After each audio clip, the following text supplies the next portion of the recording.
Here's something that should keep you up at night.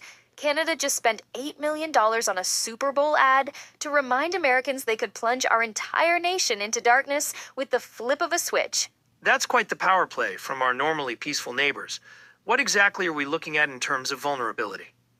Well, the numbers are staggering. We've got 37 major transmission lines connecting our power grids, and they're essentially the lifeline for millions of American homes and businesses.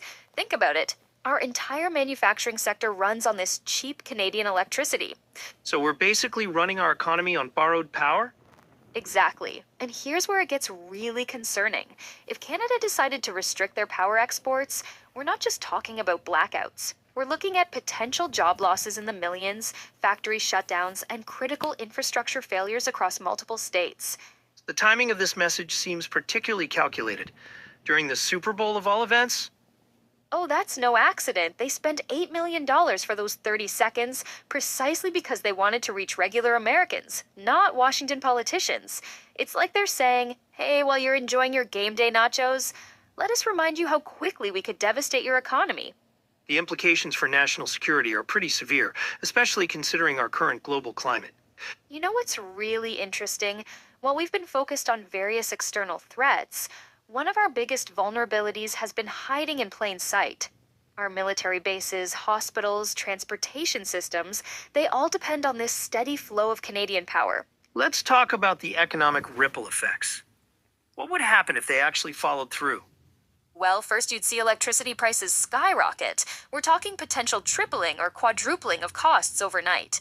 Manufacturing would grind to a halt, unemployment would spike, and entire regions could become economically devastated. Our power grid isn't built to suddenly replace that much lost electricity. And I'm guessing building that kind of infrastructure would take years? Exactly right, and that's assuming we could even find alternative sources. But here's the really crucial point. This isn't just about power. Canada is our largest trading partner and closest military ally. If this relationship deteriorates, the consequences go far beyond keeping the lights on. The way they delivered this message was particularly effective, using America's biggest television event to essentially say, don't take our friendship for granted. And you know what makes this even more fascinating? While we've been hearing endless rhetoric about various threats to American jobs, here's a real immediate threat that could materialize overnight, coming from what we thought was our most stable relationship.